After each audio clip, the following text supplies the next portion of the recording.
It's almost our favorite time of year.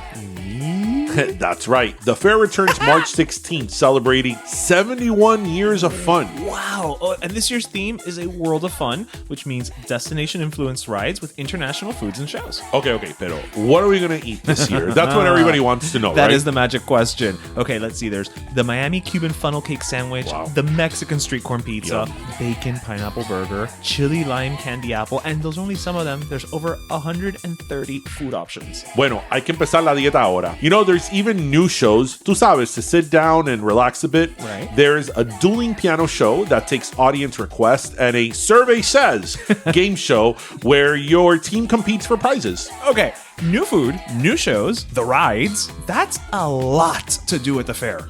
Bueno, pero you know that the fair is a tradition. That's true. Pero no worries. Just download the Youth Fair mobile app to keep track of show schedules, deals, food, rides, y de todo.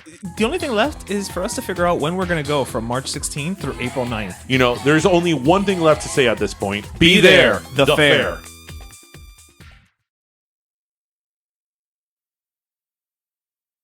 This is DJ. And this is Ish. And this is Season 6 of Pero Let Me Tell You.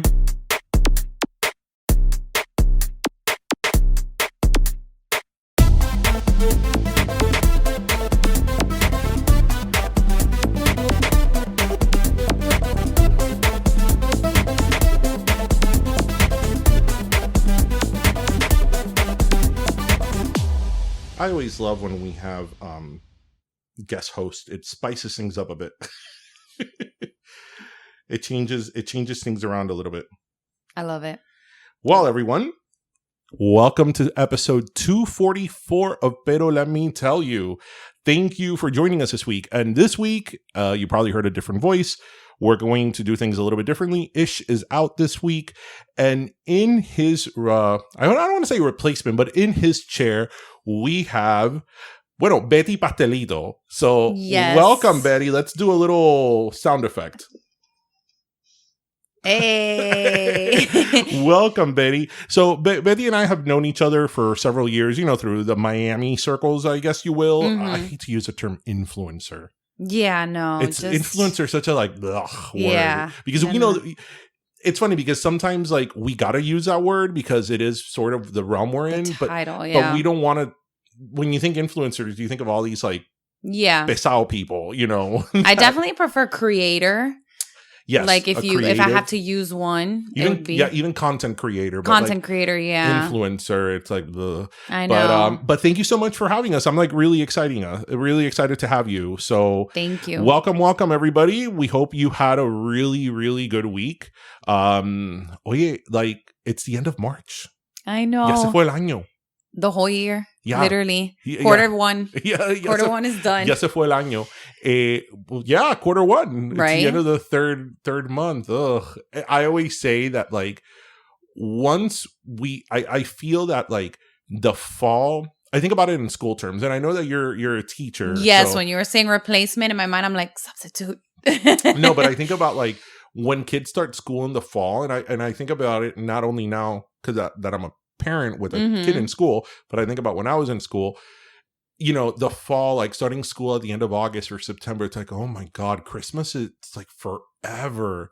But then Christmas comes, the New Year comes, and before you know it, that's it. The school's done. Yep. It's crazy. Yep. I'm an educator and I have kids in school too. And literally on the last day of spring break, which, by the way, are you still hungover from spring break? Not from going to Cancun, but from taking care of your kid. Because I still am. Not from partying. But it's funny because my kid during spring break, I think kids have a lot of pressure on them nowadays. Yes. And a lot to do. So I don't like to be you got to do this, you got to do that. Yes. I'm very it's your spring break. Just if you want to do nothing, do nothing. It's only 1 week. You know of course. I mean? But it's like, wow, after playing Roblox for about 50 hours a day and watching YouTube, it's like, esa mente está tostada. Yep, I agree. Yeah, I'm like that too. We didn't go out of, we did go out of town for like 2 days, but Orlando right there. And she had a project to do. And I was like doing the whole like, okay, tomorrow. But the next day she'd wake up, it'd kind of like drag, whatever. I'm like, no, tomorrow. So Thursday when she woke up, I was like, we are going today to do this project. Let me tell you how we went to Michael's. $50 later. Oh my God, that's exactly what happened to me this week. I was like, what? We had to do a hardwood hammock from a shoebox. Oh, it's the Everglades stuff. Yes, the Everglades stuff. We had to do a turtle and they had creative freedom. You guys could have done Legos or whatever. So we needed styrofoam, fake flowers, whatever. You're just in Michael's and you're like, add this to a cart. Yeah, and then you see in Michael's things you didn't think about before. And you're like, exactly. You're like, I totally need this. Actually, we can put this as seaweed. Let me show you the picture. Mira que bonito quedó. Gorgeous. Yeah, I was like, they have multicolored, Spanish moss. Like, that's I'm beautiful. showing Betty a picture because I feel that when I was in third grade, we had to do like Everglades and Florida related content as well. Yeah. So I'm glad to see that they're still doing it. Pero yeah, esa mente está tostada after like X amount of time because I mean, when I was a kid, I remember I had a Nintendo and I would spend hours on the Nintendo, but I feel that at that time there was still more a balance of like playing outside and playing video games. I think my age group and to a large extent maybe yours, I'm a couple of years older than you. We still had that balance of like the technology with the old school like playing outside, but now like you can't go outside. It's so funny that, and as a parent you would probably think similarly. I remember, coming from Cuban parents that are super overbearing and overprotective, in the 80s, late 80s or whatever, my parents would let me go out on my bike, right? And, I wouldn't go out far, but for 20 minutes, 30 minutes, they really didn't know where I was. No clue. No phones. Yo le estaba dando la vuelta a la manzana, yes, right? Exactly, but still. I was like 20 feet away from the house, but they technically didn't know where I was, right? I think about my kid going on his bike now. Never. Por nada de la vida. I don't let her go to the trampoline in our backyard. Yeah. By herself. And if I'm cooking or whatever and she really wants to, all the doors that lead to the backyard have to be open. We become that person, those people. We haven't. Why? It was so much fun. A couple of months ago, here in Kendall, in Miami, there's this place on Kendall Drive that it's like a party place, Urban Air. Oh, yes. Urban Air. Have you been? Yeah. Jinx. Jinx. We went because he got invited to a birthday party from a classmate. It's enormous. It's a jungle. It's enormous. Yes. It's not like Chuck E. Cheese. It's very overwhelming. It is very overwhelming. I've been there twice, and both times I was like... There was a moment that I'm like, he's hanging from the ceiling, like literally from the ceiling in one of the contraptions they have. But that place, unlike Chuck E. Cheese, that they stamp you with the clear, right? Nobody's getting in or out of a Chuck E. Cheese until they clear that. That place doesn't, and it has a really big exit, and there's nobody looking at the exit. So you know what I did? And teenagers are running it. Yes, I was like, espérate un momentico. I'm like, I can't keep up with him, so I'm just sitting my happy ass right here by the entrance and exit. And yep, and you're like, just go for it. Yep, it's that's like smart. I become that person. Yep. Yeah, I don't know. I hate to say it's the times we live in because I remember when I was a kid, there were a lot of issues too. I grew up in the generation of like Adam Walsh, Jimmy the trauma, Rice. Jimmy Rice, like all that. Those are some like terrible, awful things. Sorry that we're being so negative here on Pero Let Me Tell You. But, I think it's the things that you figure out as you become a parent. This is the parental corner of today's episode. Yes. So, And I think not only going back to what you said about the Cuban parents, so there was like the things that really happened, but then also the interpretations of what our parents heard from the news. So like la gente que nos iban a matar and that they look for kids and chop our heads off. Yeah. And there was that whole trauma. But still, I could go out on my bike for 20 minutes and, I know. Nobody would freak. But like mine now, it's like por nada de la vida. No, I would never. It's like I'm like there, like looking. I would, yep. Every single move. It's like, you're not going anywhere. No, it's funny because the other day, he actually, because, he likes to test his limits. Oh, will you ever let me go to a slumber party? I'm like, hell no, No. you're Cuban. That's not something we do. I did an Instagram video about that, about like when I was little crying because my mom wouldn't let me. Yep. And me thinking like, when I'm a mom, I'm going to let them do whatever they want. Would you? Absolutely not. And now that I'm a mom and my daughter asked me for a sleepover, she's like, when can I have a sleepover? I was like, girl, cuando te case yeah. y te mudes de la Because casa. if they come to your house, and it's a liability. Of course. And then the problem with like, I think letting them go to a friend's house is that maybe you find that one friend that maybe you do trust the parents and you do trust them. But then it's like, okay, but you open the door, because it's like, if I let them go to that house, then you know that further down the line, there's going to be another friend always that it's going to be like, no, I don't know about that. And then, you know, you don't want to get into the conversation with the kid of like, I think the parents that one, are, yes, but that one, no. You know, so mejor que nada. Bueno, speaking of Cuban, there's something that I saw on Instagram this week that, I have a friend of a friend who, he was in, I think, Baltimore. And he went to a Cuban restaurant called Little Havana. In Baltimore, called Little Havana. And when I saw that he went on to this Cuban restaurant, I'm like, esperad un momentico. I immediately went to the Instagram page. Of course. And I looked at their menu and I'm like, esperad un momentico. Of course. This is anything but Cuban. So I started looking at the menu. And, you know, first of all, they said it's Cuban inspired, which is fine, right? And they had some dishes, like they had a dish that was like bistec con cebolla on top of like yuca frita. And I'm like, okay, that's not a traditional Cuban per se dish, but that is certainly Cuban inspired, right? So that, you know, that I give a pass to. But then, of course, they had, you know, tacos and enchiladas and, you know, guacamole. And I'm like, pero why? Yes. Like, what so bothers- then call it Cuban and Mexican inspired. If you want to make a Cuban Mexican fusion restaurant, you know what? I think that's a great idea. CuMex. But I like that. Mexibin. What would it be? Mexibin? No, I like CuMex. CuMex. CuMex, yeah. Okay. Why do you think they can't get it right? Like, because you know what? I don't have a problem with like somebody who's not Cuban owning a Cuban restaurant or having a Cuban inspired I agree. A restaurant. But it's like, dude, do your research. Like, yes, everything doesn't have to be exactly as you would find it in Versailles or in my grandma's house. In Abuela's house. But I mean, come on, Cubans don't eat tacos and enchiladas. I did not eat an enchilada till probably college. Yeah. Or guacamole. I did not grow up eating that. Why do you think they always get it wrong? It's just that general grouping into like all of this is Spanish. Like they speak Spanish, it's all the same. And you know, maybe we do that about other cultures and we don't realize it. But I look me up. But I haven't opened a restaurant. I haven't opened a Japanese restaurant. And you know, I remember the story is reminding me. In college, I did a Europe tour, like a college group. It was like kids from all over the country. And we went to different stops. And the last one was Spain. And we were traveling from France to Spain, Italy. What's connected? France to Spain. It has to be. Yeah. So it was France to Spain. And when we were getting to Spain, one of the girls on the bus, she must have been from like the Midwest or something. We're getting to Spain and she's like, oh my God, I can't wait to have tacos.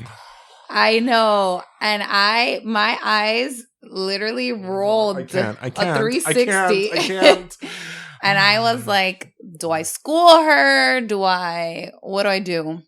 I think it is that grouping of like, oh no, but you all speak Spanish. But it's such a, I mean, we've talked about this a million times in 244 episodes on the podcast. But I just think it's lazy because mira, let me give you an example. You know, we do ping pong pollo. So we have, you know, our chicken wings side hustle. Side hustle to the side hustle.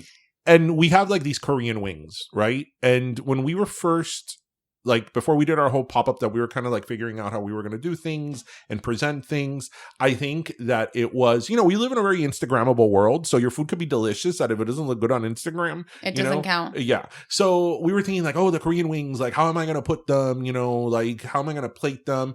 And like it was suggested like, oh, why don't you buy those really cute like takeout little cartons and you could put them on there with like chopsticks and it would look so cute. And I was like, That's Chinese. That's Chinese. Yeah. Like, this is Korean. Yeah. Like, I'm not going to be that person. Yes. Like, yeah. I'm not going to be that person. Yeah, so even if they get a fricassé, right, with arroz con pollo, and somebody tells them, like, put them in a sombrero. Yeah. Like, oh, no. So it's funny because I actually took a screenshot of this because it's in my other phone. You said sombrero. They actually in their page they have somebody in a sombrero. Like, oh no! I'm showing Betty a picture. No, and mind you, the pictures that they have, it's. I'm not hating. Call it Hispanic inspired. I'm not hating on the food. The food actually looks delicious. Yeah, but this is not it's not Cuban inspired. Cubans don't know what sombreros and maracas are. No, we really don't. We don't. I mean, I've said this story 100 times here on the podcast, but when I was up in Michigan, I had a classmate of mine. I realized that until I open my mouth, I can pass as white. Yeah. Right? I open my mouth and it's game over. But I realized that and a classmate of mine, I was reading a case and, I said the defendant's name or the person's name in Spanish. I'm like, oh, we're talking about this case about Maria Rodriguez. And he looks at me and he's like, you speak Mexican? And I was like, can't. And you know what I think is so insulting? It's insulting to Mexicans. It is. Because like Mexicans have such a rich, like amazing culture that it's like, I would be annoyed if like everything was like. Not only that, but there's so many other languages in Mexico. I learned as a teacher. Yeah. I've worked with a lot of migrant schools in Florida City. Right. And there's a lot of kids that come from Mexico not speaking a lick of Spanish. Because they have, because they're from like these very, very small rural towns and they don't speak Spanish. Right. They literally do not speak Spanish. It's like the local dialect. So I don't speak the local dialect, which is also not called Mexican. I don't know what it's called right now. It's Español, Spanish. Yeah, but I'm saying like even in the rural towns, like, the other... But I get, what bothers me so much is, I mean, look, I don't expect anyone to be an expert in another culture, right? And you're going to make mistakes and you're going to screw up. And, I think if it's an honest mistake, it's fine. And, I think cultural appropriation is a real thing. But that's why I say that if somebody like, again, in Baltimore, Maryland, wants to open up a Cuban restaurant, more power to you. You're spreading our culture. I'm not mad if you're not Cuban and you're opening it, but at least get it right. Do a little bit of research. Yes. Get it right. And it doesn't have to be Abuela's kitchen, but come on. Yeah, we don't have a sombrero. We don't have a sombrero. We don't have enchiladas. We don't have a sombrero. We literally don't. Have you seen that trend that's going around? They've done a couple videos of this. It's like coffee pages. So they'll show you how to make like coffee in a French press, coffee here, coffee there. And they make Cuban coffee, but what they do is they put the brown sugar. I have. You've seen that. With the brown sugar. That's the thing. Like, sacrilegio. I'm not, and not only that, the way that they're making it or whatever, like they put the brown sugar first and then they put it up in that one type of coffee thing. And I said it on because I made a video like making fun of them, but I also said it like, I don't care that this non-Cuban person wants to make Cuban coffee. Like, just like you said, more power to you. Teach the people. I taught my Midwestern best friend for her wedding. I took everywhere I travel to, I take my cafetera. So just like my parents. Yes, I literally do it. So I made her Cuban coffee and I made it for the groomsmen. Went crazy. Some of them live in Michigan and they learned how to do it. And so now they're making Cuban coffee and they learned. So yeah, if you want to make Cuban coffee, all the power to you. It's the best kind of coffee. Like, not because I'm biased, but it's literally the best kind of coffee there is. You're a little biased. So yeah, if you want to do it, but do it right. Yeah. Do it right. And it's not hard to do right. Or if you want to mix it up, like say, hey, I'm doing a Cuban inspired thing and I'm mixing it up. But I don't have the right machine, or so this is how I'm going to do it, or whatever. I'm not a coffee drinker, but when I saw that and it was a reel or a TikTok, even I was like, oh my God, he's making this with brown sugar. Like, what? Like, and what? The steps that he did, I was like, are you kidding me? No, I was like, and I said it, and the comments went crazy. People in the comments were going crazy about like, that's not how we make it. And, not so much like, let's take this man down, But I did report it for misinformation. You know how they can you're not kidding. You're not playing. And I'm like, that's misinformation. Like, by textbook, you are giving the wrong information. Betty is not kidding, people. So, listeners, if you would see Betty right now, she has a throw on her. So, as you guys know, my studio, my house is the tundra. We keep it at a nice crisp 52 degrees. And, Really? That's like the number? No, not 52, but 58, yes. Oh, wow. Wow. How much is your electricity bill? Not that much. The Nest helps. The Nest helps. Okay. But that's why I always give the guests a throw. I give them some throws. So anyway, something else I really want to talk about now that we're talking about Cuban and all that. So I was actually listening to your podcast, Breakfast with Betty, which I know is evolving, and we'll talk about that a little bit later. But by the way, congratulations on your podcast. Thank you. And congratulations for having shorter episodes, because that's a challenge for us. We go over like an hour and a half, where we're like, oh my God, like, why can't we be these people that have like a 40-minute 20-minute, yeah. So you have an episode that I thought was fascinating. And the moment I listened to it, I go, this is probably something I want to talk to her about. It's an episode you had, I don't know if it was a couple of weeks ago or a couple of episodes back, about where you said being too white for the Cubans and being too Cuban for like the Americano.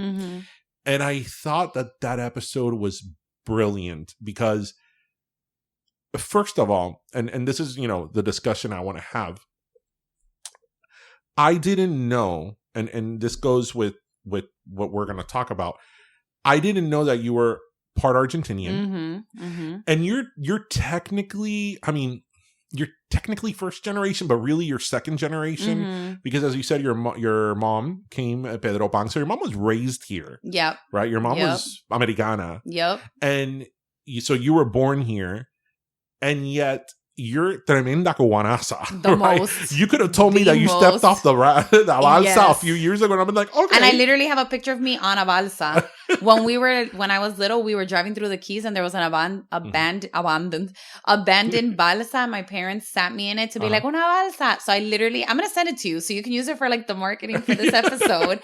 I'm literally sitting in a balsa like, cheese. And you were a little girl? I was like 5. Oh, so it's when you came in la balsa. Yes. Like, Elian has nothing on me. You're tremenda cubanaza, and like you're, as I said, you're really second generation. So I think that in that episode, and one of the reasons it really struck home is because I think, when you grow up, as they say in the hyphen, you're Cuban American, you're Argentinian American, you're Mexican American, you're Peruvian American, Colombian American, et cetera, et cetera. You do have a bit of an identity crisis. And I know that I have, especially in my teenage years and my 20s, I had a major. Was it when you went to college? Throughout my even my childhood, teenage years, it wasn't actually until I moved to the Midwest that I owned it, that I was like, oh, no. This is who I am, right? Same. So I know you talked of the experience of that one lady who told you, but tell our listeners, a little bit about what happened to you and why, what sparked this episode in your podcast. Yeah, so essentially I was talking to this lady in Spanish, and then she was like, oh, tú eres cubana? And I was like, sí, I always say yes. And she was like, ¿Dónde naciste? And I'm like, bueno, nací aquí en Miami. And then she goes, ¿y tu padre? And I was like, bueno, mi mamá es cubana de Manzanillo, pero ella vino Pedro Pan. So I'm essentially telling her, like, my mom is Cuban, but she came Pedro Pan. She was 15 when she came, right? So a little bit older.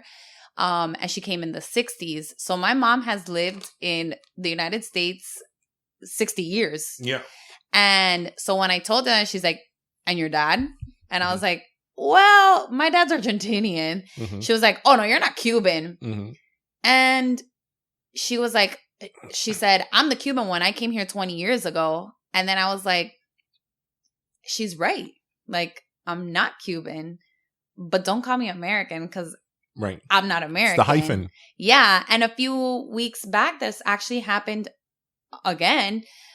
my daughter's school, I was picking her up, and I will talk to this water bottle. I will talk to the wall. Like, I will talk to anybody. That's why you're a great co-host. Yes. My sister says I should have become a priest, because I will literally go buy bread at a bakery, and the lady standing next to me, I will find out her life story. The other day at pub sub, the lady making my sandwich, I texted my sister, and I was like, do you want the autobiography of the lady that just made me? I was like, I even know what elementary school she went to. I'm literally like that. I have the gift of the gab. I don't know. So I was at dismissal. I started talking to some abuela, and I'm talking to her in Spanish, and she's like, ¿Y tú eres cubana? And I was like, sí. And then, like, the way she looked at me, I was like, yo nací aquí, pero mis padres. I was like, I'm not going to get into my dad's Argentinian, my mom's Cuban, whatever. I was like, my parents are Cuban. And I was like, and you? So before she could even ask me anymore, I was like, what about you? She's like, I came from Cuba in November. This was like January. So she's been here for 2 months. And I was like, oh, no. You're Cuban. I'm not Cuban. And I was just like, so those conversations have been kind of sticking with me. And it's like you say, I had a major identity crisis when I got to college. So I grew up in Westchester, which is Cuba. Yes. It's northern Cuba. It's literally northern Cuba. In the podcast, I talk about how I had a babysitter growing up. It was like one of those at-home daycares. And she was super cute. She was like Guajira Cuban, like Cuban. The best. Literally the best. I love her. And I'm the youngest of 6 of my mom's kids. And I'm literally the Cubanaza. Like, my other siblings aren't like this. And they laugh about it. They're not like this. They're not like this. And it's funny because 4 of them are my half-siblings. We're all very close. But 4 of them are my half-siblings. And the 4 of them have 2 Cuban parents. I have Cuban Argentinian. So it's funny that I'm like the Cubanaza. But it was like, I had this babysitter. I grew up in Westchester. All my friends growing up were Cuban. So I was always very like, yeah, I'm Cuban, but like this other friend of mine is more Cuban, you know, because she came from Cuba. Or like, yeah, I'm Cuban, but my neighbor is like, she just came here a year ago. So I was always very like, yeah, I'm Cuban, like shrug, like, yeah. But then when I went to FSU, within the first week, I was like, oh, no. Yeah. I am Cuban. Yeah. I always say the story. As soon as I saw a student put her purse on the floor, my jaw dropped. No, se va el dinero. Se va el dinero. I was like, she's poor. Like, what? Yeah. So as soon as I saw that. We both knew what that meant. Yes. As soon as I saw that, my jaw dropped. It's Cuban superstition that you don't put your bags on the floor. And I have vivid, like, I'm seeing the classroom in my mind right now. Yeah. So when I went to FSU, that's when I slowly started, and I would get the, oh my God, your accent, where are you from? And that was when I went, FSU's in Tallahassee, Florida State University. So yeah, that's, you know what they say about Florida, the more north it goes, the more north you go, the more south it gets. Yes. So you were in the bayou practically. I was in a bayou, literally. And when I went to FSU, there wasn't a lot of, because right now it's like the it school to go to, but it wasn't like that. Back then it was UF. Right. So there wasn't that many Miami kids. It was like a lot of Central Florida kids, a lot of Panhandle kids. So I would get like where's your accent from? Where's your accent from? And I'm like, I have an accent. That's exactly how I felt when I was in Michigan. I'm like, what do you mean? I don't have an accent. Yes. Like, everybody talks like this. Like, everybody, Literally, we all talk like this. So that's when I really started. And you know what's funny? My senior year of high school, I dyed my hair blonde, believe it or not. So I was like blonde. And about a month into FSU, I was like, I need to dye my hair. And I literally went and got box dye. And I was like, get this blonde stuff off. I'm Cuban. I have dark hair. And that's when I really started to own, like, and then, like you say, there's been times, like, I remember being at Palacio de los Jugos one time, and the guy asked me where I'm from. I said, Cubana. He said, ¿de dónde? And I said, Manzanillo, because that's where my mom's from. So I was like, de Manzanillo. So there's been times that I'm like, I'm not going to go through it. Yeah, you're not going to go through the whole story. I'm Cuban, and I don't care what you say. Like, I know you're more Cuban than me, but I'm Cuban. Right. But, mira, like, in your story, for example, that lady who had been here 20 years told you, oh, you're not Cuban, right? And that made you really think about it. Well, the lady that you just also talked about that had been here only a couple of months. So is she more Cuban than the lady who's been here 20 years? Because she could say that to the lady who's been here 20 years. That's ya tú llevas aquí 20 años, tú eres Yankee. You know, like. Yes, it's true. So, you know, for me, I went through, you know, and I think that this applies to, again, anybody who's Latin, who, you know, their parents Which or their is like family. Everybody that we grew up around. Yeah, in Miami. it's pretty much everybody who listens to this podcast. I mean, let's face it. If you're not Latin, you know what? Are you going to be really listening to Pero Let Me Tell You? Yeah, exactly. Like, what's this? Let me click on it. Anyway, but we welcome and we love everyone. I felt exactly the same. I am, I'm a couple of years older than you. And when I was in like the late 80s, I was in elementary school. And remarkably, the elementary school that I went to, which was here in Miami in Westchester as well, there was still a lot of like white Caucasian people. Like, for example, I went there from kindergarten to 5th grade.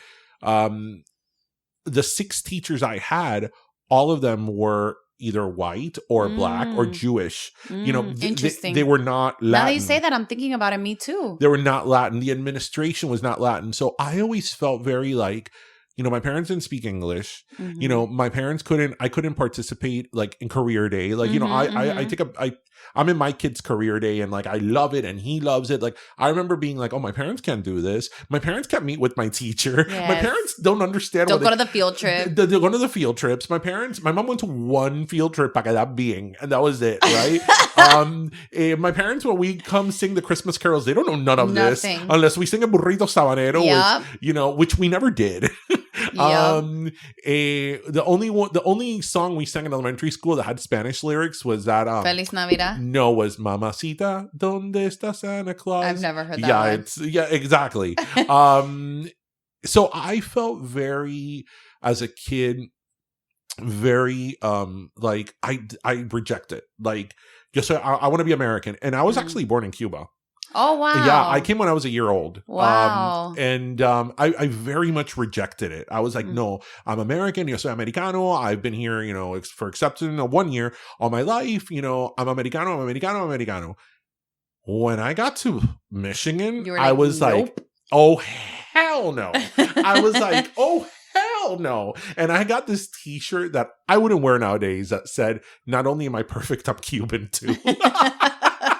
And on the door of my apartment, I put Cuban from Miami. I love it. It's this pride thing that we get. Yes. And it's not to say like we're better. It's just like you realize how different. You do. And like, to me, and it's not a right or wrong answer, because like I made some incredible friends in law school that are like family, that like are amazing. And they're white, they're Americano, and amazing people that I love.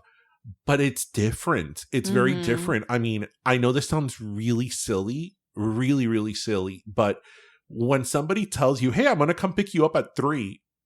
Oh, you really mean 3? Like, yes. Yes, it's the little tidbits. You're here at 3 on the dot. Like, that doesn't mean 3 in Miami. No, like, I still haven't showered. Yeah, that means at least 3:15 on the earlier side. Or like a big, like difference to me was like, I remember, hanging out with my friends or being at the library and like, oye, a las 4 de la tarde. Also, when are we going to have dinner? What are we planning for dinner? I'm like, dinner. I just had lunch a little while ago. Like, que took a dinner. That's so funny. And I remember I would go out to like a restaurant, like Red Lobster or whatever, on a Friday at 8 o'clock, and there was nobody. And I'm like, do you realize that in Miami there will be like over an hour wait? An hour wait. Minimum. I wonder if it's because like it gets cold and dark up there. I think it's a Latin thing. Yeah. It's a Latin thing. And that's when I really, and I was in my mid-20s. That's when I really was like, nope, I really owned it. That is a long time to step into that. Yes. Like if you think about it, 20 years. Yeah. Thinking one way, and then you have to like rewire your brain. I was like, nope, this is not who I am. This is who I am. This is really who I am. And I'm going to own 100% of it. And to, go to what you said, because I think this is something that I think that if you are, especially from a Latin diaspora, you go through this. Because I think that Latins are a little bit different than other immigrants in the sense that, and you said it in your show, like Italians, people that are from Ireland, that it's like, oh, my great-great-grandfather was from Ireland. Well, are you really Irish? Yeah. But what I find with Latin people is that, for example, Mexicans have been immigrating to the U.S. way longer than Cubans have, you know, over 100 years at this point, or a really long time. You see Mexicans that maybe it was like the great-great-grandparent that was from Mexico, and they're still 100% Mexican. Yes. Even if they don't even speak Spanish, son Mexicano. Like, yes. I think that when you're Latin, I don't know what it is, it sticks with you. Yeah. Like, it's it doesn't just, go it away. goes. It's in, I don't know. And I guess it is like also being in the United States, and there's just so many parts of us that will just never assimilate. Yeah. And, you know, I just think there's just things that we pass down and everything that it's never going to go away. And I think about it with our kids. And I think that's so funny that we're talking about this. I didn't mention it in my show, but I thought about it after I like stopped recording. I went through like a point in my life when I was like 22, 23 that I was like, when I start having kids, like I want to move to the Dominican Republic and let them be born there so that they could say they're Dominican, because my kids are going to say my grandparents are Cuban. Right. So my kids are even further away, and I'm like, I don't want them to be like, I feel bad for them. And I'm like, what are they going to say? They're not American. Right. So I think about that. So that what you're saying, that it'll be passed down. I'm like, oh, when are they going to let it go? I think where you're born is a very small detail that is really irrelevant it's really irrelevant because, for example, you and I are a good example. You can say you're second generation. I was born there. Am I more Cuban than you are? I'm not. Yeah. Because you're tremenda cubanaza. When I heard your origin story, because, you know, I knew you obviously, but I didn't know those details. I was like, what? She's Argentinian. She's half that's the curveball, first of all. Yes. But you know, you're tremenda cubanaza, because I think that goes to show that it's culture. It's not necessarily the geographical location that you were born in. I mean, obviously, which again, you said this in your show as well, it helps that we were born in Miami, raised in Miami. Yeah. You know, that's a factor. You would think it is. But I think that where you're born doesn't determine, and you, even if you're first generation or second generation, if that is how you identify and you feel, because, you know, we live in a world now, which I agree with, that it's how you identify and how you feel. It's about what you relate to. You own it, and you are unequivocally Cuban. And you know what? Yes, the person who got here a few months ago or a few years ago, they have different lived experience than you, and they have a different perspective than you. But we come in all shapes and colors, and you know, there's a spectrum. But you are unequivocally Cuban. You are 100% Cuban. Thank you. Nobody's going to tell me otherwise. Thank you. Because, again, the example that you gave is great. The lady who had been here 20 years was like, pero tú no eres cubana. And I could just imagine her saying that. Yeah, she was just like, no, that's not what being Cuban is. Pero tú no eres cubana. Okay, right. But you've been here 20 years. Yeah. La que vino el otro día. She's more Cuban. Right. So are you less Cuban than her? Yeah. I mean, if we're going to play that game, you know. You're so right. You know, my parents or people that, like, came around your parents' time 50, 60 years ago, are you going to tell esos viejos that they're not Cuban? They're gonna punch you in the face. Yep. But I love that. I loved that topic, because I think that whole living in the hyphen thing is so relevant to the Latin experience, the Latin and the immigrant experience. So. Yeah. And I'm glad that we're having this conversation, and thank you for bringing that up, because I love hearing the perspectives, and I love hearing like, okay, I'm not alone, and it's okay to feel this way. It's okay to reject the country you're born in. And like, I'm so grateful, of course, to be American. Like, of course, the freaking privilege, you know. But it's funny, like I have a friend that was born in Cuba, and she goes back a lot. And she owns it, because I do have some Cuban friends that like don't want to go back. They hate it. And actually today she sent me a picture of when she was like 16 with her cousins in Cuba. And I literally wrote like, I wish that was me. I wish I had that picture, and I don't. But what was I saying right before? I lost my train of thought. But yeah, I like hearing the different perspectives of how everybody feels about it. And I like feeling this sense of validation of like, okay, you're right. It's not a numbers game. Right. It's not a how many years have you been here game. Right. And it's not like I'm saying like, I'm Filipino. Right. Like, I have Cuban in my blood. Yeah. It's not like this girl, ¿cómo se llamaba ella? Rachel, the girl who was pretending to be black. Oh, yeah, that she was calling herself transracial or something. Yeah, Rachel Dozal. I'm like looking at her face. That she worked for the NAACP and everything. Yeah. Yeah, you know that whole story, for those listeners out there, this probably came around like 6-7 years ago. Rachel Zowal or something, that she worked for the NAACP and she actually did some great work with them. And she said that she was African American, and she like permed her hair or put it in braids. She would do her makeup a certain way. She would darken her skin. She did pass, I think, as at least black adjacent, if you will. And when I first heard that story, I was like, well, at least she was doing good work for the NAACP. But then you found out that she got into college and she got certain scholarships because she put that she was African American. And I'm like, oh, hell no. Yeah. I was like, you just took the spot. You have white privilege, if you will. You could have written that. Yeah. You could have gone down that road, and now you took the spot of somebody who really needed it, Wow. And I didn't know that. I didn't know that part of it. Yeah, that was the part that I think she lost everybody. Yeah. Because it's like it goes far beyond pretending to be something that you're not. It's that now you are hurting other people because you're taking opportunity from other people that deserve it, so yeah. Wow, Cuban and Argentinian. Wow, those are two different countries that think the world revolves around them. Yep. Today I was thinking about it because I got fritanga for lunch.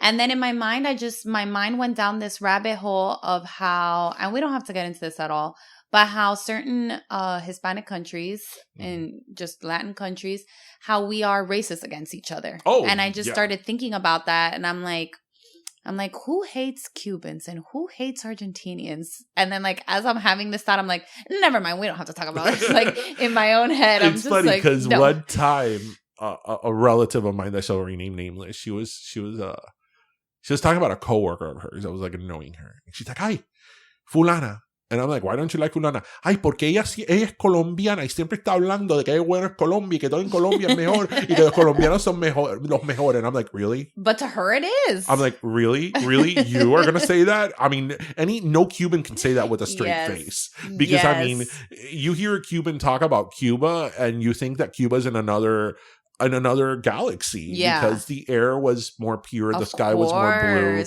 blue, the water was bluer and sweeter, the grass was greener, and they will tell you really that it proven. Is. Yes, scientifically proven. And it's like, they don't even give an inch that it could be nostalgia. Yeah, that's it's like, no, so funny. For sure, it was better. Yes. And that's how Argentinians feel about Buenos Aires. Like, they swear it's nicer than Paris. So the first time that I went to Buenos Aires to visit my sister, I was like, I can't wait to see the city that's better than Paris. Yeah. I don't know what I was expecting, but the way my dad would talk about it, I just have no idea. And it was just a regular city. Like, what I think is very interesting about Argentinians, and you could correct me if I'm wrong. I always find that Argentinians, every time they say, because I watch I'm very into food culture. So a lot of the Argentinian content, if you will, I guess, that I'm exposed to has to do with food. Okay. Right? And obviously food has history to it. But I love every time that I see anything about Argentina, they always tell you, like, because we're European. Oh, yeah. Like, we're Italian. Yes. And it's like, okay, but to a large extent, so is like most of everybody. Latin America. Like, it's funny. I did my 23andMe. You're either indigenous or you're Latin, or you're European. You're European or black. It's like pick one. Yeah, no, they do swear there. That's funny. What I thought you were gonna say is that in regards to food culture, is that Argentinians all say that they and I do this as an Argentinian. I am not that in touch with my Argentinian side, but like a couple little things here or there. But every now it comes in. Every you now and then. A good empanada.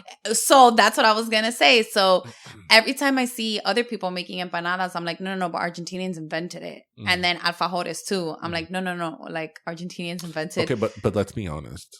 It is the best. Especialmente de jamón y queso. It's like, yeah. So every time, so I thought that's what. And then I dated this Cuban guy for a couple months, and I would tell him, I'm like, no, but like Argentinians made that up, and he'd be like, oh yeah, you're saying that Argentina, and then I was like, Google it, and he Googled it, and it was right, and I was like, We invented alfajores. Like, don't tell me we didn't. So when I see like other restaurants are selling alfajores, and I'm like, those aren't the real ones. And I get so like defensive about it. So I thought that's what you were going to say. Yeah. But yeah, Argentinians really, I don't know if it's because Argentinians tend to be like more fair skinned or something, that they just like feel this pride about being European. But you know about like Germans in Argentina. Yeah. So it's like, no, like, you don't want to go down that road. No, like, that gets ugly really fast. Yeah, it's like, why are you proud of this? Yeah, it is different though, because like even like for us, we're fair skinned, but it's Caribbean culture, which is very different. It's very, very different.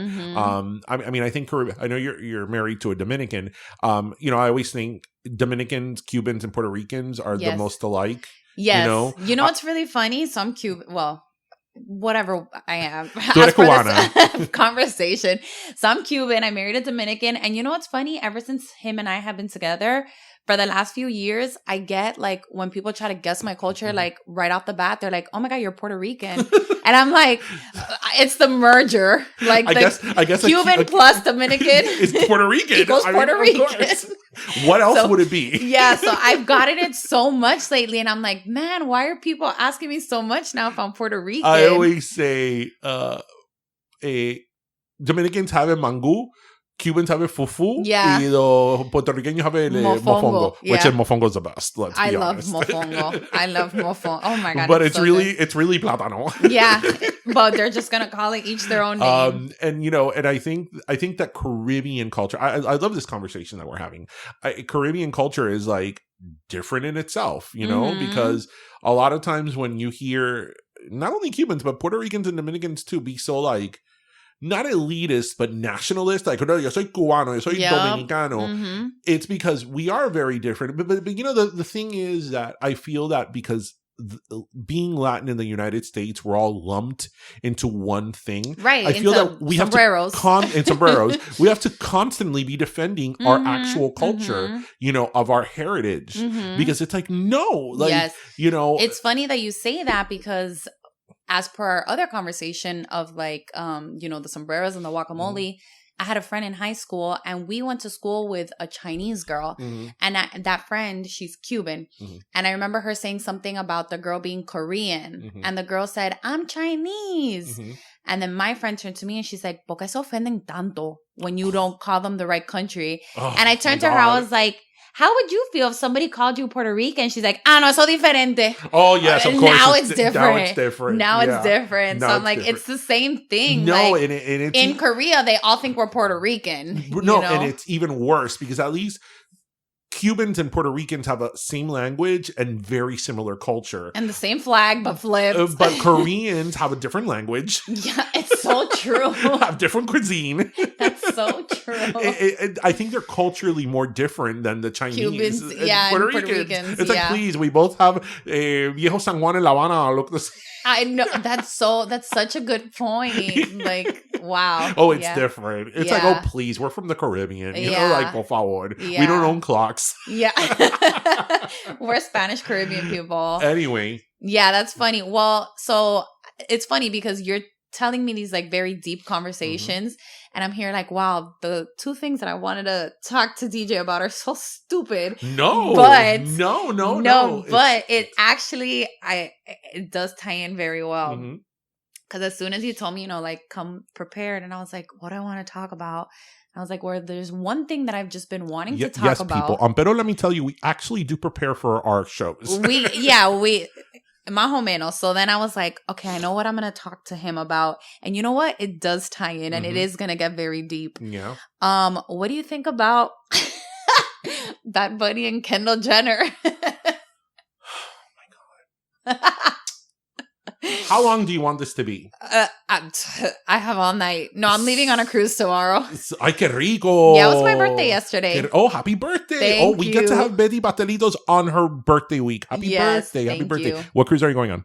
Carnival. Nice. Are you going on the Celebration or? I think Conquest or something. Oh, the Conquest? Oh my God, that's like the best. Yeah. Carnival has the best sail away parties. Okay, cool. So get ready. My husband's never been on a cruise. Oh my God. So yeah, he's we're really excited. So much. We're so excited. Yeah. Anyway. So yeah, when you told me like, what do you want to talk about? I was like, so, I mean, you could deconstruct this in so many ways. I mean, look, Benito's hot right now, so anything he does is going to be put under a microscope. Anything he does, no matter who he dates. I just find, I mean, I try not to, especially with the podcast, I try not to offend people because it's just not who I am and it's not my nature. I don't like to be that critical person. I just think anything the Kardashian related is like, ugh.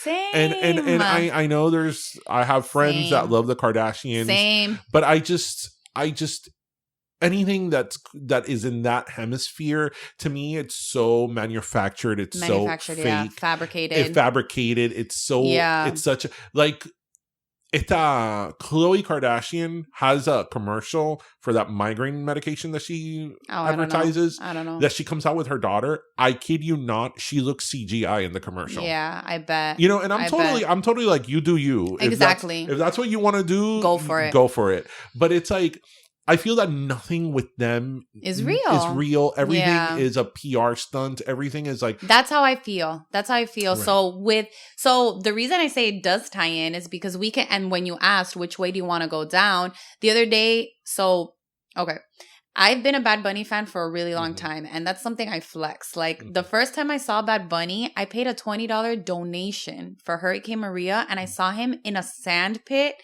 at Wynwood. Wow. He was from here to that Waterme.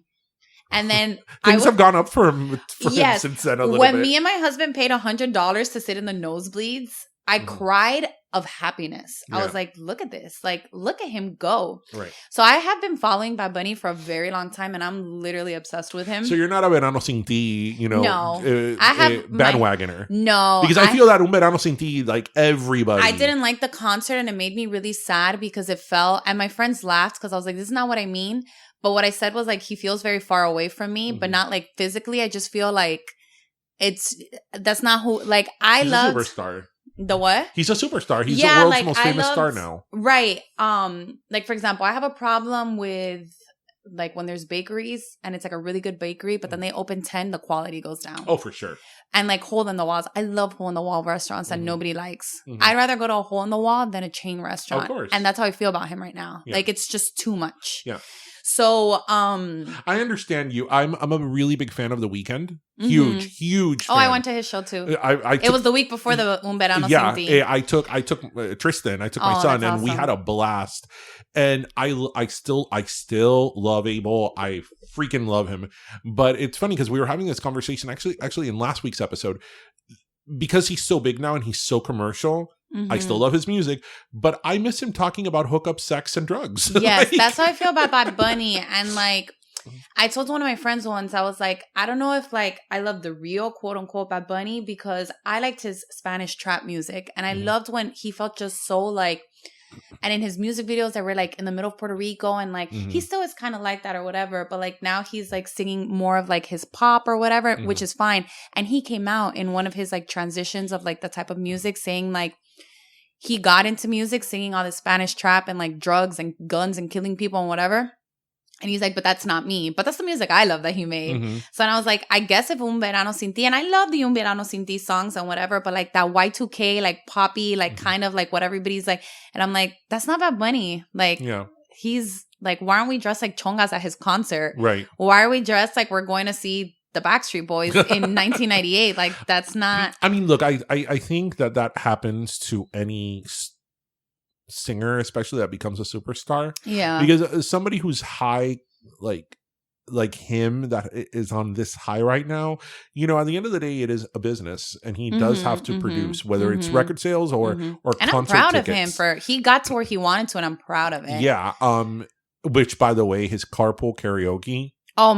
I was mad at him for a while, but then he did the carpool karaoke, and I saw one post, like one of these pages I follow, and the caption said like, who else folded for Benito? And I'm like, I'm not mad at him anymore. And that whole, when he started singing Ariana Grande, oh God, I love him. It was awesome. So I understand obviously that, you know, it happens to everybody. They have, it's a business. But back to your original thing, it's like, okay, I don't pretend to know as Bad Bunny as well as you do. Thank you. But he just seems. Oh, this is going to sound really like offensive, and I don't No, like to be no. offensive. Tell me, say He it. seems like somebody who would have more substance than to date Kendall Jenner. Oh, 100%. No, because I don't like to rag on people, especially women. No, and you know, then so like, that's why when you said what you made the point of, it seems like a publicity stunt. Mhm. And now here's my thing, because people keep asking, because like on my Instagram or whatever, people like, no, I love Bad Bunny or whatever. So when people are asking me like, what do you think about the Kendall Jenner thing? My thing with celebrities is I don't give three shits about their personal life. I don't care about tabloids. I don't care about People Magazine, because you know what? I don't love him for what he's doing on his. I love his music. Right. I love his. Because when you really are a fan of someone and you enjoy the music, the lyrics, the obviously, content. if it comes out that he was doing, like abusing children, Yeah, like but that's different. I feel but the those same. little day to day, like, did he drink a green smoothie or a red smoothie?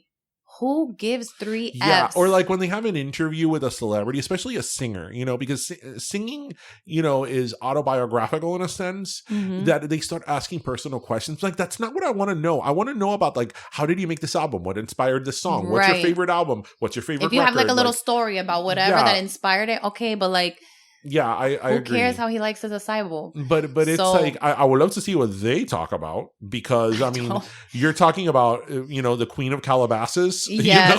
and and this guy from the hood in Puerto Rico, so like she would never understand where he came from, and he doesn't understand where she came from. You know. So I, when he did the phone thing, the tossing the phone in the lake thing, my DMs blew up. Of people sending me whatever, and they were like, what do you think about it, whatever. So my like reaction video that I put out on Instagram, excuse me, I did I was like, everybody's asking me about the Bad Bunny thing, whatever. So like, in regards to him throwing the phone into the lake, what I want to know is, what were the fishes thinking when a phone can, because who cares? Like, because my thing is like, obviously it looked bad, but we don't know what happened before. We don't know what happened after. We don't know what they told the girl. We don't know what he told. So those are the parts of like celebrity culture that I could give three shits about. Yeah. So, and at the end of the day, he threw a phone, it's bad or whatever, but he didn't like. I mean, these people are human. They're going to have bad days. He didn't like crash his car into a daycare. No, I mean, but again, celebrities are humans. They're going to have bad days. I mean, just I always say it. I always think about this. When you have a bad day at work, you're like, oh, fuck. You're like, oh, this sucks. You're not at your best. Now, imagine if you're a celebrity and you're having a bad day at work, but the whole world is watching. Yeah, 100%. And you're not doing your best. You do some shady shit. We all do stuff that we're kind of like, shit, I shouldn't have said that, or I shouldn't have reacted that way. But we're private people. We're not the world's most famous celebrity at the moment. No, but cada peo that you take I will is tell not you on blast. this about Bad Bunny. A couple of months ago, or last month, when the Grammys happened, and everybody was like ready to, like, I don't know, protest and take to the streets because Beyonce didn't win Album of the Year. Take to the streets. I felt that no, what should have won Album of the Year was Un Verano Sin Ti. Yeah. That's not to say that Harry Styles' album wasn't good, and it's nothing against Harry Styles, but here's the thing about Bad Bunny, that whether you like his music or not, it's very important to recognize. Something that we've talked here about on the show before is that because we live in this in the day and age now that there's so much content. So much content. There's 25 different things to stream, and there's a million shows, and now music is streamable, and like you have songs that go viral on TikTok, but that doesn't mean that they're played on the radio. Like Taylor Swift, when her album came out earlier this year, or a few months ago, I think all the songs charted in the Billboard top 100, top 10. Are those hits? Like, nobody knows those songs. The Billboard top 10 or top 100, Hot 100, I mean, is for songs that are played on the radio that people know, right? So now, like, what is popular has such a different meaning than what was popular before. What is missing nowadays is a shared experience. Think about when you were in school, in high school or middle school, that you would watch a show on TV, and then like the next day, everybody in school was talking about it. Oh my God, did you watch, whatever. And if you missed it because you were at ballet, you missed it. You missed it, right? Maybe in a couple of months they'll repeat it. But there was shared experiences with that, with people. And music was a big part of it. That's why I always say that there will never be another era of like Michael Jackson, of Madonna, of like these people, because, you know, this is where me being a few years older than you, I remember when these people were at like their prime, everybody liked Michael Jackson. Everybody, from La Abuela, you know, in Cuba. Like, we used to send actually videotapes of Michael Jackson's to our family in Cuba. I can't. Yeah. We used to do that, right? Wow. That Motown 25 concert where he did the moonwalk. Oh, that's in Cuba. We sent that to Cuba. That VHS is more Cuban than me. That doesn't happen anymore. Yeah. And there's only a few exceptions. And I think that Bad Bunny is one of them. Because everybody, but Bad Bunny's success is global. My parents know about Bad Bunny. Yes. And they know his songs. Yes. Whether they like him or not, it's irrelevant. Yes. But they know who he is. So he's one of the few people in this day and age, again, whether you like him or not, whether you like his music or not, that everybody knows. He's headlining Coachella. Yeah. Do you know what that means? But he's multi-generational. And he is. And he literally says it in his song that he came out now with Arcángel, La Jumpa. He literally has a line that he says, everybody listens to me. Yeah. From the grandmas to the kids. And that is true. From doctors to students. And he's like, you know, making these comparisons. And I'm like, yeah, because, you know, somebody is like, and, you know, come at me, Beehive. Somebody as big as Beyonce, and I love Beyonce, and it's come nothing against her. No, because the Beehive, I mean, that's like the most aggressive fan base I've ever seen. You say anything against Queen Beyonce, and they come at you like the plague. I love Beyonce. I've seen Beyonce in concert. I love her. She's amazing. I love Beyonce. And Beyonce is Beyonce, but I think that at least right now, he has an even bigger reach because he's multi-generational, multicultural. I was about to say. Multicultural. Okay, people in freaking like Germany are jamming to like literally to like trap music he from put Puerto Rico on the map. Yeah. When back to the Kendall Jenner thing, like you said, I think everything they do is a publicity stunt. So I'm not really paying attention to it. I'm like, eso es de mentirita. Eso no es nada. So one of the rumors I heard or whatever is that the Kardashians have like a big trip coming up to Puerto Rico. And as soon as I heard that, I was like, they ruined it. Yeah. Puerto Rico's ruined. The whole island. Throw it away. Just throw the whole thing away. Yeah, you know, I don't like to speak too much about like the Kardashian effect because I'm not a woman. I'm not a girl. So I don't want to take the place of a woman saying about the effect that the Kardashian effect has had. And listen, some of my best friends love the Kardashians. They hail them and like, good for them. Yeah. But the way that I see it, it's like what you were saying. Like everything feels very fabricated. Yes. I think they put just very irrational beauty standards on girls. And I'm just... It's just everything. Everything is un show. Literally. Did you hear what happened with the Ireland thing, the St. Patrick's Day thing or whatever with the Guinness? No. Oh, she came out like drinking a Guinness on St. Patrick's Day, Kim Kardashian. I didn't even finish reading the article, but it was something about like, it was her posing with a cute beer and it looked like, you know, like doing a pub crawl with my friends and my little Guinness. And then when they did like the behind the scene, it was such a staged photo. Everything is And I was like, oh my God, not even holding a beer can be real? No. So I was like, ay, por favor. But you know what my question is there anybody out there that believes it's real? I don't know. And I feel bad if they do. I literally feel bad because like you're living in a different reality. I mean, you remember last year when that picture of Khloe Kardashian leaked of her in a bikini, which she looked fine, but it wasn't. So last year, a picture of her was posted on her Instagram of her in a bikini, and it wasn't retouched. She looked fine. She looked like a normal woman. Like, wait, which one, Khloe? Khloe, yes, and she looked fine. She looked normal. She looked great. And she had like a hissy fit and like, because, you know, my team was unauthorized to do this. And as somebody who struggled, and I think everybody was very complimentary of the way that she looked. And she still hated it. And it's like, like, whatever, you know? Yeah. Yeah. I was like watching an interview about somebody who worked with them or something, and she did media for them, or I don't know. And it was like they did a YouTube video called how to look photoshopped without being photoshopped, but the pictures were photoshopped. Yeah. So I was like, I can't. Yeah. But anyways, you know what? I could talk about this for days. I have another question for you. Let's move on. Because you know what? You mentioned when we started, it's March. Yes. Right? And I love March because it's my birthday. Mm-hmm.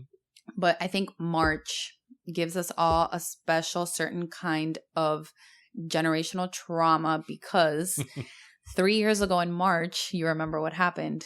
Oh, yes. So our 3-year anniversary just passed of Yeah. the pandemic starting. Yeah. So when you were like, make sure you bring something to talk about, whatever. And I was like, okay, I could talk about Bad Bunny for days. Yes. So We could have a special episode just about Bad Bunny. I literally will come back. So, and then I was like, what else do I want to talk to him about? And then I was thinking about like, the pandemic or whatever. So my question to you regarding the pandemic, and let's not make it political. Mhm. Let's not get too deep about what do you believe, what do I believe or whatever. But did you hear that Carol Baskin is giving up her sanctuary? So that's what I want. I thought we were going a certain direction. He was like adjusting himself in his seat. I was like, dale. He was bringing out his like legal textbooks. Like, what can I talk about? Why did she give out her? Okay, so I heard today on the radio. Okay, and for our listeners, let's have a refresher. Carol Baskin is from Tiger King, Mm-hmm. the documentary that saved us. That saved, in the first literally few saved days us of the pandemic back in 2020. So why is she giving it up? I heard that she's closing it and that she's sending the remaining animals to Joe Exotic in jail? to Arkansas. To like another sanctuary again? Yeah, to another sanctuary. And then I was like, interesting. Let me see what DJ knows about this. Actually, I didn't know anything about it. Oh, Carol Baskin. Carol who fed her Baskin. husband too. For sure, she fed her husbands to You know that we talked about it a couple of weeks ago or a couple of episodes back about, Tiger King. And when you think about that documentary, it's incredible because how disastrous it was. Look, the guy killed himself while being filmed, his boyfriend. Yes. The other girl got her hand chewed off or her arm by a tiger. Yeah. Like, you don't make this what is shit happening up. Like, so what I loved about that documentary, and again, like you said, it was literally like we were all having like constant panic, trauma, anxiety. what's going on here, right? We were in that phase of like, my chest hurts. Do I have COVID or am I just having a panic attack? Right. And then our salvation was watching Tiger King. Right. What I loved about that documentary is you would watch 5 minutes and you're like, this is the worst thing I've ever seen. But somehow it got worse. And worse. And worse. And more things started. And you know what I just watched the other day that was like that? Did you watch the whole thing about the Murdoch trials? Yes. Same thing. Yeah. You're watching it, it just gets worse. Yes. And worse. And I'm just like, pero coño, Yeah. what is this? Did you ever watch the one about cats? No. Okay. I gotta recommend it to you here. Hold on. Let me get the exact name because I can't remember.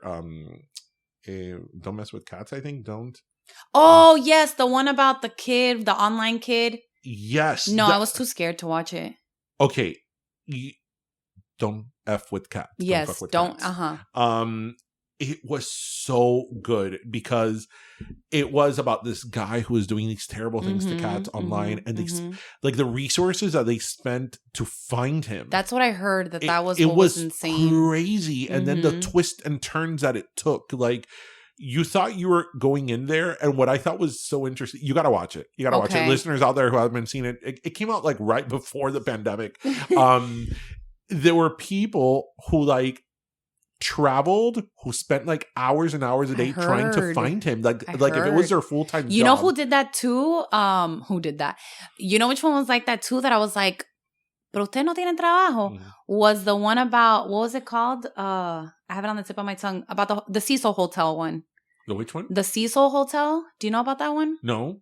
Oh, in LA, in Skid Row, there's like a hostel that everybody would stay in. And then one day this like, I think she was from China. This foreign exchange student goes missing and nobody can find her. Nobody can. Is that the one in the water tower? She was in the water tower. Oh, yes, I do know about that. And then it was the same thing. Like the whole internet, like there was YouTube channels and it was the same thing. And people like pausing the recordings, the last recordings that they have of her. And I'm just like, this is what the FBI is for, but I guess like at some point we just don't trust the FBI. So, and somehow, it was like the public who like came together to, and it wasn't like they found her, because how they found out where she was is that the water in the hotel started like, so people were like brushing their teeth with black water. Right. Because her body was decaying. And that's how they found it. That's like that's the type of stuff that you see in a movie and you're like, no, this wouldn't happen. Right, but it did. And that's what Tiger King is. That's like a South Park episode would be Tiger King. But it really happened. You know that he said he's running for president. Oh, I heard when they were talking about Carol Baskin and him being in jail, they were like, oh, and he wants to run for, like, what? But you know what? Remember the documentary? He got like 20% of the vote. Or yeah. He got enough percent of the vote for me to say like, oh my God, people voted for him. Like, what the heck? People voted for him. Yeah. That documentary, I mean, look, I think that if maybe Tiger King would have not come out during like the week of COVID, things would have been different. But the timing on that was so great. It's just part of it. It was just part of it. Yes, it wouldn't have been as ridiculous as it was. Because we'd be like, I'm too busy. I have to go to work. Yeah. But now we're like, I'm stuck at home. I remember being like, oh my God, I got to watch the next episode. I don't care. I don't have anywhere to be tomorrow. Everything is closed. That was so crazy. It was literally crazy. Do you have a little bit of like COVID trauma from 2020? Yes. Yeah, I do. My life changed drastically, as did all of ours. But a lot of good things came out of it. A lot of great things came out of it. We ended up moving in with my mother-in-law because she was by herself. She lost her job. She worked in hospitality.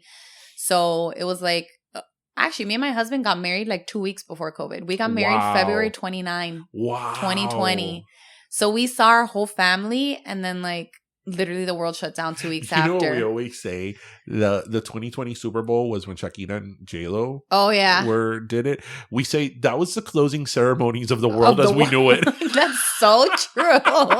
That is so true. One last hurrah. Well, it was the last hurrah. Yes. Because shit got crazy really fast after that. You know, like we merged them. That's what happens when you merge a Colombian with a Puerto Rican. The world ends. Oh yeah, that was a hell of a halftime show. Yes, that's one of the best. It was. When we here, obviously we were talking about COVID. There was an episode that we always say that was the day the world changed. We always record on Thursday as well. Fake Fridays we call it. Yeah. Because we always try to record as closest as we can to the drop date because the world changes. And that day we had recorded, and as you see now, we lock ourselves and we record, and you know, sometimes we take 2 hours and there's no interruptions. That day we had recorded, and obviously we were talking about the coronavirus and all that. When we finished recording, in those 2 hours that we were, you know, locked away recording, the NBA had canceled the season. Wow. Tom Hanks was one of the first. Had COVID. And Francis Suarez. He was one of the first two. Yes. And like all that had happened. And that's when everything started shutting down. Like I think Disney has shut down. Like, and we were like, we got to re-record the episode. Like the episode's already old. Like we just finished recording. It was a crazy time. But bueno, thankfully we're on the other side.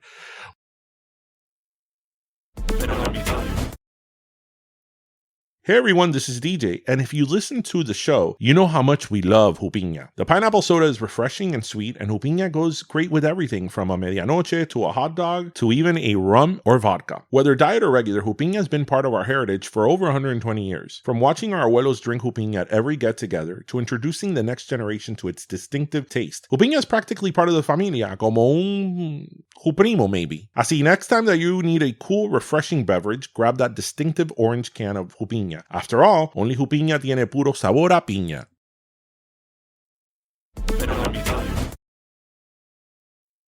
Bueno, Eddie, all this has made us very thirsty, so it's time for our last Jupiña of the desert. So, I'll go first. Actually, no, you're a guest. You go first. Okay. So, I'm gonna give my last Jupiña. Can I have 2 Jupiñas? You can give as Jupiña is spreading joy and love. So, so you give Jupiñas away. I'm going to give 2 Jupiñas. So, you know, Bad Bunny was just on Time Magazine. Oh, yes. Yes, I did see that. So, one of my videos that I have posted, and just one of the things that I'm very big on manifestation. One of the big things that I'm manifesting in life is one day I will meet him. And I say that as much as I say, like, we're sitting in front of each other. Like, I know for certain in my life I'm going to meet Bad Bunny. You're going to play this one day. Yes. The recording and be it's like, recorded. She said it. So I'm going to meet Bad Bunny one day. And I'm slowly getting closer and closer to him. I finally have 2 degrees of separation. Oh, shit. Listen to this. That Time magazine cover, that groundbreaking first all Spanish cover. Bad Bunny's in freaking Time magazine. These kids that I went to middle school with, that I was good friends with in middle school with, were the photographers. Well, there you go. I literally, like, look how close I am to him. So I want to give my 2 Jupiñas to Elliot and Eric. They're photographers. They've worked with Vogue. They've worked everywhere. They've done everything. And they both went to middle school with you. Yeah, they were twins. They didn't do like Parent Trap type of shit. They both went to the same middle school.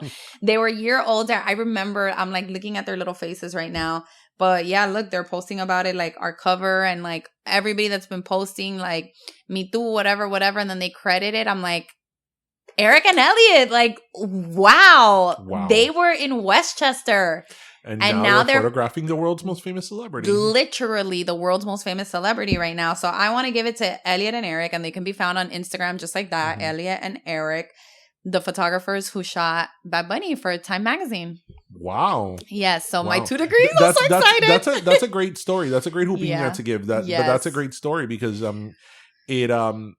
you know, again, it started from the bottom and now we're here, you know, like literally to quote the great Drake.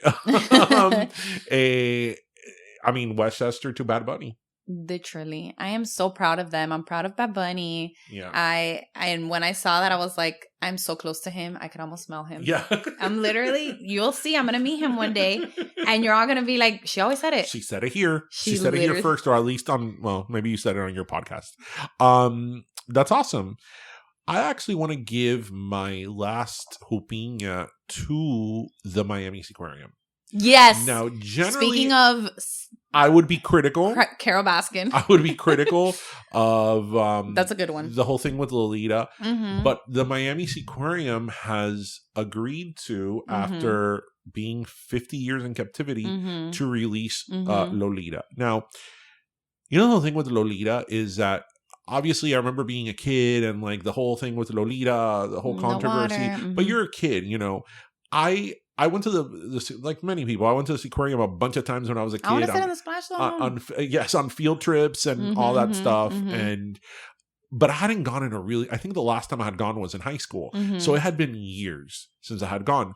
And a couple of years ago, I went back for my kid because he was on a field trip. And when I went to go see Lolita, you forget how small that tank is. Until you see it. When you see, you know it's small, but when you see it in person, it's like, this is a little bit larger than your average swimming pool at a You know backyard. when it makes me feel like it's so small? And the other day I had this and when I feel like, shit, it's tiny. I went to the dog beach that's there next to the Seaquarium. And I'm like literally in the ocean. And the Seaquarium is right there, but it's still from here to there. Yeah. And so like the ocean just outside of it, the distance from me to her, I was like, wow, that's tiny. It's super of tiny. Where she is in. It's super tiny. I mean, and the thing about it is, it's all they make the comparison that it's like putting a human in a bathtub. Yeah.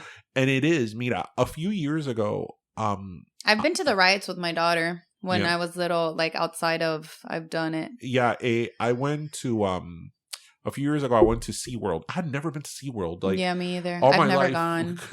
You know, going there to the theme parks that I've never been to SeaWorld. And I went to SeaWorld. And Shamu is like, I think it's twice as big as Lolita. Shamu is the size of a bus. Like Shamu or the tank? Shamu. Like the actual whale. The whale. And I acted totally like a little kid. I did sit in the splash zone and I was like, oh my God, when I got really, really, wet, mind you, I was like 35, but who cares? Anyway, Shamu, there's a part in the show that she gets like on a platform.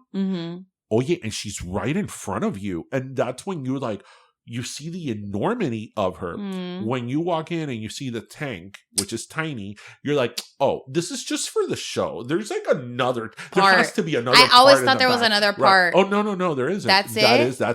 That's it. And the same with the Seaquarium. It's like a pool. I always thought there was another part. There isn't. So, the fact that they're releasing her, I think speaks volumes to it. I have a mixed. Me too. I'm torn. I have a mixed. I'm torn.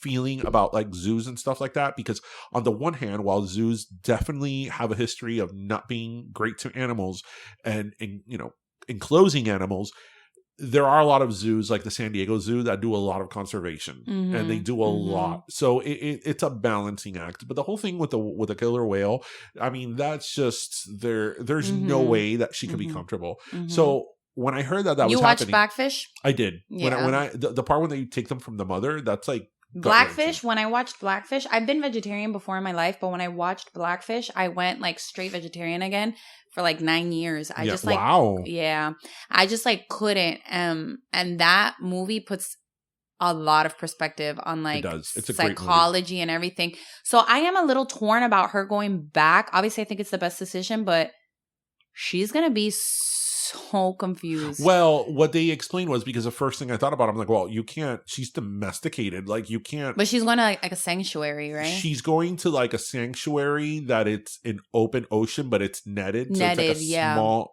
area. I mean, small in terms of like the area of the ocean, but for her, it's like, imagine being in a bathtub. I hope they put like a camera on her. I'm sure they're going to do something. Imagine being stuck in a bathtub and now being in like an Olympic-sized swimming pool. I think that's probably going to be like, wow. And from what I saw, they're going to, there's going to be like ways of feeding her and stuff like that. So they're just not throwing her out in the ocean and, whatever. Bye. But I think that this sets a precedent, and it's very important because, I mean, again, as long as they don't get another whale back. Yeah. No. If not, take your Jupiña back. They will. Yeah. And now we're going to go call you guys owe me a Jupiña. We're taking back the Jupiña. But for doing that and setting the precedent, that's a well-deserved one. That's Jupiña for you. So anyway. Round of applause. Bueno, I think I have an applause. No. There we go. That's for the Seaquarium and Eric and Elliot. Eric and Elliot and the Seaquarium. You get our last sodas and Jupiñas and an applause. Anyway, Betty, this was so much fun. This really was fun. This was a long time coming. I had been wanting to have you on the show for a while. Thank you. So everybody, we hope you listen, laughed, and learned. And as always, remember to grab... Well, actually, before we go, tell our audience, our listeners, where they can find you, about your podcast. Like, dale. Okay, you have the mic. You can find me on socials at Betty Pastelitos. Actually, just super, super fast. I came up with the name Betty Pastelitos because when I went to college, in our thing, beginning of the episode, I had to make up a screen name for like a forum. Right. And I didn't want to use my maiden name, but I was like, I need it to be something that represents that I'm from Miami. And that's how Betty Pastelitos was born. Like literally because... And did you have people who are like pasta? Yeah, I have to spell. I'm like paste and then Lito. So yeah, you can find me at Betty Pastelitos. My podcast name right now is called Breakfast with Betty as of this moment right now. But I will be changing it to Brillando Babes because like I said, I've been trying to like merge my two things into my one niche because they're like niche like on Instagram. So my passions are I create content. I'm an influencer. I create content for the moms, like Latina millennial moms, but I also create resources for kids because I am an educator. That's my background. So I also create workbooks for children, and I created... And yours have been published, right? Yes. So I have thank you. I have 2 published workbooks for basic Spanish, for learning Spanish, and they're Brillando books. So my educational business stuff is all under Brillando. So I just wanted to like have everything under the Brillando umbrella. So depending on when you listen to this episode, my podcast will either be Breakfast with Betty or Brillando Babes. I haven't changed like the handles on socials and stuff yet. But it will be changed to Brillando Babes. But either way, you can find, I have it linked in my bio, like I have it tagged my podcast name. And she really has great content. I followed one something that you posted a couple of months ago. I told you about it, about when you asked kids, what did you do in school? Nothing. And and you said, ask what acts of kindness. Yes, who was like kind ask to kids you. like what made you smile today? Like ask a direct question and you will get so much more than like what did you do in I school did today? actually. I did try it and it did work. And I actually also want to mention that one of my favorite, you haven't done it in a while, but one of my favorite content that you've done was the whole bruja. Oh yes, series. I love the bruja. I love being bruja, like the making fun of Walter Mercado bruja. It was But it was really good. Like, but you did a really it takes good a job. lot of like acting and like you said, like I give myself pat on the back. I did do good with acting, but it's a lot of like energy of like I like more like the little like quick skits or whatever. So doing the bruja is really hard for me. And then it's so funny because the other part of the bruja that was hard is that like a lot of people didn't understand it was satire. Yeah. So I was just like, I don't have the mental capacity to keep telling people like this isn't real. Oh my god. So I was at a Martha of Miami event, like giving readings, but my readings were literally like my tarot cards are literally like a croqueta, a chancleta, fabuloso. So I'd be like, you got the bottle fabuloso.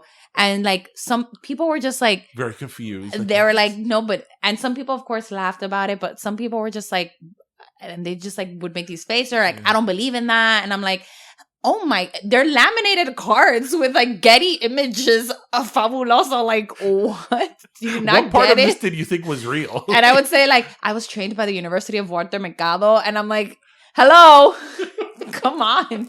So it took a lot of like, it takes a lot of energy to do the bruja. So I'm like, her few videos that are up there, just watch those. The bruja was good. Maybe she'll come back again. So yes. Anyway, everybody, we hope, again, you listen, laughed, and learn. And as always, remember to grab your pastelito, your croqueta, and your jupiña. And thank you for joining us. And thank you again, Betty, for You're welcome. co-hosting with You're me today. welcome. Have a great weekend, everybody. Thank Bye. you.